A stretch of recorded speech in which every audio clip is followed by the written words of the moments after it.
Como é que estamos enxergando essa questão toda aí dentro do quadro de funcionários, dentro do ambiente petroleiro, dentro do debate petroleiro, né, Jair? Tu capitaneia o programa Debate Petroleiro, que a gente vê sempre aí, né?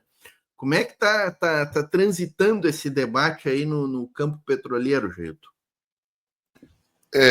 Veja, irmão, a gente tem várias necessidades, né? Primeiro, a gente precisa explicar que num dado momento da história da Petrobras, nós tínhamos 83 mil funcionários, né, próprios, e mais de 200 mil pessoas trabalhando nos arredores, né, colaboradores das empresas terceirizadas prestando serviço ao desenvolvimento nacional, né, que era a Petrobras. Aliás, a Petrobras, se não me engano, em 2009, sozinha, Petrobras sozinha, investiu no Brasil 11%. 11% dos investimentos do Brasil saíram da Petrobras. Então, a Petrobras, e eu estou aqui em Salvador, na Bahia, né, onde tudo começou, onde tivemos o primeiro poço comercial de Candeias, que depois foi vendido por Castelo Branco para a 3R Petróleo, e depois o próprio Castelo Branco foi para a 3R Petróleo, né, naquela época, ali em 2020. Mas o petróleo começou aqui, desenvolveu a Bahia, desenvolveu o Nordeste e desenvolveu o Brasil. Então, no auge, a gente tinha, sob o comando do José Sérgio Gabrielli, a gente tinha uma Petrobras integrada, né, que era do poço ao posto. Depois, com a aquisição das térmicas, passou-se do poço ao poste, né? É uma empresa, de fato, de energia. E aí veio o Imperiman, veio toda aquela pressão sobre a Dilma Rousseff, sobre a Graça Foster, a questão de Passadina e tantas outras questões que inventaram para desestabilizar o governo, como estão tentando fazer agora o agro com o alimento, né? Então, por conta de tudo isso, nós tivemos muitas perdas, né? Perdas no aspecto do tamanho da Petrobras, na integração da Petrobras, no corpo de funcionários, né? E voltamos agora, né? Após a ruptura democrática, nós voltamos agora com um governo popular. Um governo de tensões internas, um governo de coalizão, uma ampla coalizão, que tem lá suas consequências, tem seus efeitos colaterais, né? Não só no governo, mas também dentro da própria Petrobras, né? Disputas internas por esse colosso, né, que continua sendo a Petrobras. Surge a necessidade mundial, né, que não é de agora também, da transição, né, de transitarmos a energia para energias mais limpas. Apesar de a nossa matriz energética ser, né, considerada limpa, né, e não é a indústria a grande responsável pelos gases do efeito estufa e por todos os problemas climáticos que nós contribuímos para o mundo, e é o agronegócio, sem dúvida o agronegócio é quem mais contribui para as mudanças climáticas e que faz com que nós sejamos obrigados a transitar a nossa energia, mas estamos fazendo. E o pré-sal, nós sabemos muito bem tudo o que aconteceu em decorrência da descoberta do pré-sal, né? O vazamento lá das informações, a invasão dos e-mails da Dilma Rousseff, os computadores que sumiram com informações sensíveis que estavam sob a responsabilidade da Halliburton, dentro de um container, informações extremamente importantes. Depois, o vazamento do Wikileaks indicando que o Zé Serra estava tentando vender o pré-sal já para a Chevron se ele ganhasse a presidência da República. Então, se observa toda a atenção em cima do pré-sal. E agora nós descobrimos outro pré-sal, né? Que é a margem equatorial. E a margem equatorial ela já está sendo explorada, né? Talvez o Brasil seja o único país que não esteja explorando ainda a margem equatorial.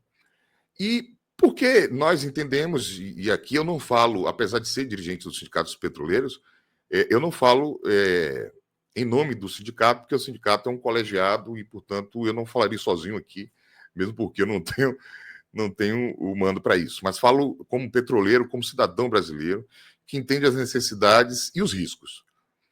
E os riscos de não explorar, primeiro, que a margem é uma só, né? E aí, tomara que o Estrela chegue para explicar um pouco mais sobre essa unidade da margem equatorial, e quem suga do lado de lá está sugando o nosso também, né?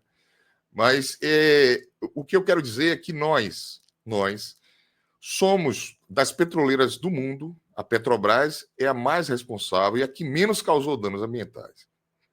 Então, se a gente não tomar logo conta disso, vai vir quem tome. E a Shell, por exemplo, é uma das interessadas. E nós sabemos muito bem o que a Shell fez no mundo. Aliás, o que a Shell continua fazendo na Nigéria, né? Poluindo o rio Níger e levando políticas ambientais para a Europa. Então, a gente precisa tomar conta do nosso. Então, se a gente quer falar de soberania, se quer falar de transição, a transição precisa ser financiada. E a margem equatorial é um grande... abre um grande flanco, né, para essas oportunidades de reindustrialização e elevar a nossa qualidade de vida, porque somos pessoas, né, todos nós aqui estamos trabalhando agora, somos pessoas que só têm uma vida, né, e nessa vida a gente quer ter a melhor, e não temos ainda, por tudo que eu já falei aqui, por todos os males que nos afligem hoje e amanhã, né. Então, a margem equatorial é algo que é necessário para o Brasil e que a Petrobras precisa tomar conta. Talvez até fosse melhor o pré-sal, né? Ou melhor, a PPSA, que é 100% pública. Mas, estando nas mãos da Petrobras, está mais segura do que em qualquer outro lugar. É isso, Portinho.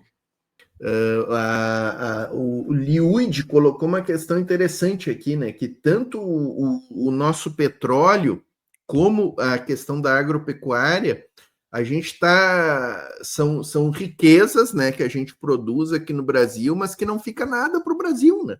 O petróleo a gente está vendendo cru e comprando refinado.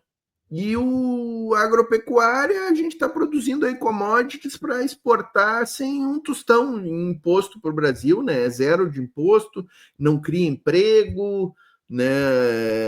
É agrotóxico despejado em cima de nós, não produz comida. Então, o modelo de produção brasileiro definitivamente precisa ser alterado, né? Jailton, se quiser abordar essa questão, e também já entra nessa aqui que a Regina Alves está trazendo, né? Que até vocês já pincelaram. E quem é que vai lucrar com esse petróleo aí da margem equatorial, quando isso aí for autorizado? Que eu acho que vai ser autorizado, né? Um dia tem que ser, né? Enfim, nós ou os acionistas, né? Como é que está essa questão aí, Jailton? Conta para nós. Olha, primeiro dá um pitaco nesse lance do agro, né, velho? Porque realmente a gente teve anteontem e ontem uma conferência estadual do meio ambiente, né? Tá rolando no Brasil todo as conferências estaduais do meio ambiente, rumo à conferência nacional que vai ter aí, eu acho que em maio. A Bahia, é incrível, cara. A Bahia, né, veja, a gente tem uma conferência estadual do meio ambiente, para quê? Para defender o meio ambiente. Aí quem patrocina a parada? Tem duas mineradoras, duas indústrias de celulose, uma outra, enfim. É uma série de lobo dizendo, patrocinando um evento para ver como é que vai se proteger as ovelhas. É um negócio mesmo bizonho. E aqui na Bahia, né, a água do Matopiba, né, desse centro nervoso do agronegócio brasileiro, sai dos aquíferos baianos de graça. O agronegócio não paga água, não, para vender alimento caro. Não paga, não. Então, eu acho extremamente desgastante, sabe? Chega a dar um negócio no coração você lidar com esses dados, né? Você vê, o agro tentou dar o golpe, né, no 8º dia do presidente Lula, né? Tem uma série de benesses, né?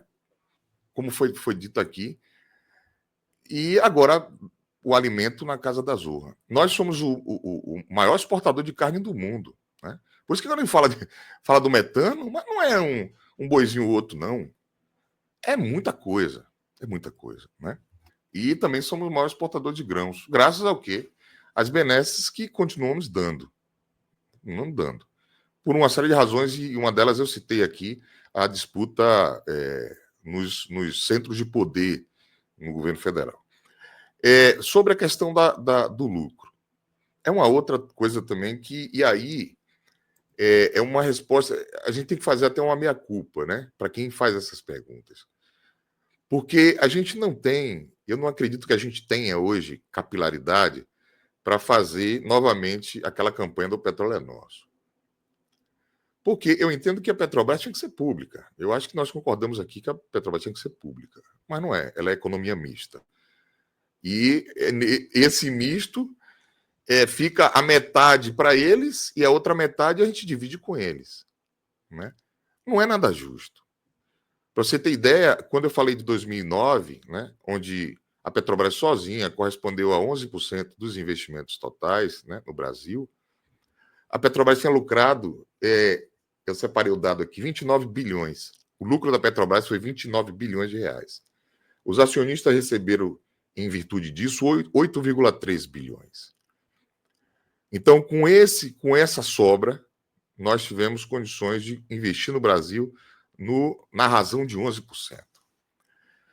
Depois do golpe, a gente teve bizarros. Vamos colocar só o dado de 2022. A Petrobras teve um lucro de 188 bilhões de reais. Bilhões, que é muito dinheiro. Sabe qual foi o dividendo?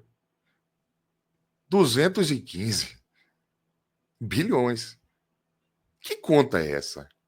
Quem foi que fez essa conta? Porque não tem ninguém preso. Porque como é que a Petrobras lucra 188 bilhões e distribui em dividendos 215? Absurdo. Claro que o governo, né, fica com a parte porque, né, é da composição acionária. Né?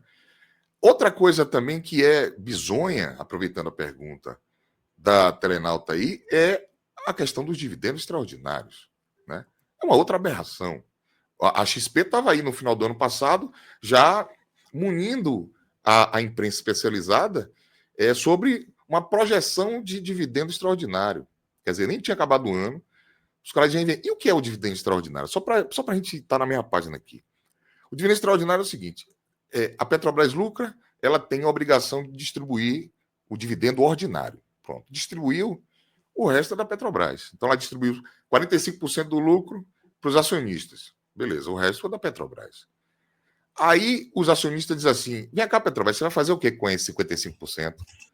Aí disse: não, a gente vai guardar no caixa, então vamos dividir de novo. Isso é dividendo extraordinário. E esse lucro remanescente só vira dividendo extraordinário por uma decisão do Conselho de Administração. Não é algo preexistente como a XP fica narrando por aí. Né? Não é algo que, lucrou, existe já ali um dividendo extraordinário. Nada. Aquele bolo, aquele montante de dinheiro só vira dividendo extraordinário com uma decisão do Conselho de Administração da Petrobras, que é uma decisão precária, uma decisão... Ela não tem a obrigação de dar, mas pode dar porque a lei permite, ou melhor, as normas internas, enfim, permitem. Mas tem permitido. Né? Então, como é que a gente desenvolve o Brasil se a gente tem que dar a metade e a metade da outra metade? Então, é algo que a gente também precisa refletir. E refletir para mobilizar. Porque a mobilização é que pode mudar alguma coisa. O Lula disse: eu não tenho parlamento, eu não tenho judiciário, eu não tenho as Forças Armadas. Eu só tenho o povo. Mas o povo estava aqui curtindo uma música alienante no Carnaval de Salvador. É isso.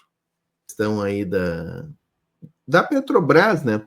Essa questão da reestatização, né? Que é um norte nosso aqui, né? Ela é factível hoje. A gente poderia ter um processo de reestatização dentro da conjuntura que a gente vive aí no Brasil, Geilton? Porra, eu queria dizer outra coisa, viu? Não, fica à vontade. Eu queria. Não, o meu regozijo era se eu conseguisse dizer outra coisa diferente do que eu vou dizer aqui. Porque a gente não está bem, não, cara. Infelizmente, não. Veja só, a Bahia tem o segundo.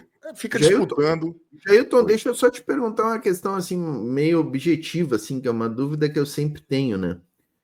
Muito se fala dessa questão que a gente está só vendendo cru e importando de fora, né? Mas a gente sabe que não é bem assim. A gente tem refinarias do Brasil, a gente refina alguma coisa, né?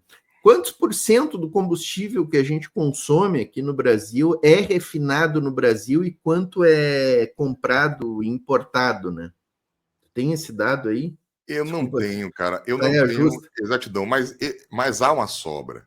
Há uma sobra. Por quê? Porque a gente precisa de mais refinarias. Né? estava em processo de construção as refinarias, né? Mas aí veio o golpe, veio, né, tudo que a gente já sabe aqui, já disse. Mas a gente é deficitário de combustível, né? A gente produz petróleo o suficiente, mas a gente exporta. Uma das razões é porque a gente não consegue refinar tudo, e outra razão é porque a gente tem um combustível bom que manda para os Estados Unidos manda um combustível ruim para a gente. Tem isso também, tem um racismo ambiental nessa lógica, né? Mas, de fato, a gente precisa ter um parque de refino maior. Na contramão do que disse o pós-doutor Roberto de Cunha Castelo Branco, que foi o presidente da Petrobras, que chegou numa live aí dizendo que não, a gente vai reduzir o parque de refino na metade para oportunizar outros players. Os outros players são como o da Bahia, né? A emiradense Mubadala, que criou no Brasil uma empresa chamada Selen e adquiriu a refinaria aqui na Bahia, a refinaria Rondon Fortes, em Mataripe. É a segunda maior refinaria do país e a mais antiga, né, da Petrobras. E hoje essa Selen vende o gás de cozinha, às vezes o mais caro, às vezes só perde para o Amazonas, porque a refinaria do Amazonas também foi privatizada e a Atem, que é a empresa privada que administra a refinaria, às vezes a tocha mais do que a Selen. Mas fica nessa disputa. Quem é que vai botar mais para alenhar, né? Para alenhar com o peão. Então nós temos o combustível mais caro, ou o segundo mais caro do país, dependendo do mês, porque a gente tem uma refinaria privada. O ex-presidente Jean Paul Prats anunciou, para a alegria de todo mundo, né, a recompra da refinaria. Ficou no imbróglio tal, aí veio problemas lá com ele saiu da Petrobras e entrou uma outra pessoa, né? A presidenta agora é a Magda Chambriard. E Magda disse que recomprar a refinaria na Bahia não é prioridade. E aí a gente volta de novo para o calabouço da tristeza, porque a gente precisa, não só enquanto cidadão, né, que precisa ter um gás de cozinha mais barato. Aliás, a Bahia disputa com Pernambuco para ver quem tem o maior índice de desemprego. Então, comprar gás de cozinha de R$ 160 não é brincadeira, né? Mas a gente continua comprando porque a prioridade não é essa, né? O estado que deu mais votos ao presidente Lula, né, que sozinho garantiu esse 1,8% a mais que Lula teve de Bolsonaro nas eleições presidenciais. E isso me preocupa muito no futuro governo, principalmente porque a gente não consegue resolver essas questões, né? O que é que o baiano médio, que compra o gás de cozinha a R$ 160, vai pensar em 2026? A gente precisa resolver isso o mais rápido possível, porque a gente precisa garantir a reeleição do presidente Lula. Porque se não fosse esse 1,8%, a gente nem estaria mais aqui. A gente não estaria falando de Petrobras mais, né? Então, a gente tem que ter muito cuidado com isso, né? Então, para finalizar, a questão da margem equatorial é fundamental, e aí eu mandar um abraço para o João Marcos, que é diretor dos sindicatos petroleiros, petroleiro daqui da Bahia, que disse que a gente tem que explorar por iniciativa própria. Eu concordo exatamente com o que ele disse. Nada de parcerias com a Shell, parcerias com a BP. Pô, a BP não tem 10 anos que provocou um dos desastres ambientais, né, mais relevantes do petróleo no Golfo do México, passou 6 meses vazando petróleo do fundo do mar, né? A Petrobras vai se sujar com isso, né? Uhum. Não tem necessidade, pelo que lucra, não há necessidade de dizer, a gente precisa de um parceiro porque precisa de dinheiro. Mentira. A Petrobras precisa explorar sozinha, que já não é sozinha, como a gente disse, é uma empresa de economia mista e os acionistas privados vão ganhar com isso. Mas a Petrobras sozinha pode sim explorar a margem equatorial, porque é mais segura e é mais vantajosa para o país, né? É isso. Jailton, me diz uma coisa, mas tem petróleo ali mesmo? Já viram quanto tem de petróleo? Porque eu só queria saber quanto que tem. A gente sabe se tem realmente, quanto que tem comparado ao pré-sal? É bastante? É pouco? Vale a pena mesmo? Olha, deixa eu acrescentar nessa aí, ô Jailton, que acho que a pergunta do Celso é mais retórica, se tem petróleo, porque já tem gente explorando, né? Quem é que já está explorando isso aí? Eu quero saber a quantidade, né? Sim, vai lá. Quem é que já está explorando isso aí? A bacia ela é a mesma que pega a Venezuela, Guiana, é a mesma? Isso. Aí já tem uma galera. Já tem uma galera explorando. Agora não no Brasil, claro, né? Mas como é a mesma margem, a mesma porção, e aí o Guilherme, pelo amor de Deus, Guilherme Estrela, não vai me levar mal. Eu não sou geólogo, não. Eu sou político. Eu sou agente político. Mas o que se diz é que a coisa é uma só, né? Aliás, o fundo aí da tela do Celso, dá para perceber aí o que está circulado, né? O que está destacado é a porção brasileira da margem. Mas acima, né? Tem a Guiana, tem outros países que estão explorando. Aliás, a Guiana dizem que foi um prêmio da loteria, porque a Guiana, depois que começou a explorar a margem equatorial, tem o maior PIB per capita da América. Ultrapassou os Estados Unidos. Então, a gente vai perder isso? Para quem? Para quê? Né? Podendo usar isso como agente de transformação social. Né? Então, tem muito petróleo. E outra coisa, Celso, o pré-sal, a vazão com que se tira petróleo do pré-sal é tão grande que a produção começa a cair em 2030.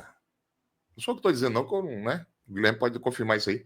2030. A expectativa é que nessa vazão, o petróleo no Brasil acabe em 2035. 10 anos só. E aí, a gente vai esperar acabar para a gente ver com o IBAMA. E aí, vamos fazer. E eu, aproveitando sobre o IBAMA aqui, eu respeito muito os órgãos ambientais sérios, né? Porque a gente tem uns aí que, pelo amor de Deus. E eu não acho que seja ruim, né? Que o Ministério do Meio Ambiente coloque mesmo critérios, exagere nos critérios. Eu não tenho problema com isso, porque quanto mais rigor, menos possibilidade dessas empresas entrarem para concorrer com a Petrobras. Né? E o rigor também é um controle social para a própria Petrobras. Né? Não há problema nenhum que a gente possa refazer as contas. Faltou estipular lá qual vai ser a contingência para os indígenas lá do Pará, vamos fazer. Tem que fazer mesmo. Tem que fazer. Então, eu não acho que o IBAMA esteja errado, né? E não acho que a Petrobras esteja errada. A Petrobras precisa explorar, porque é o Brasil que precisa explorar, e o IBAMA está correto em proteger o meio ambiente e se cercar de todos os cuidados para que não haja nenhum problema, inclusive para a imagem da Petrobras e a imagem do país. É isso.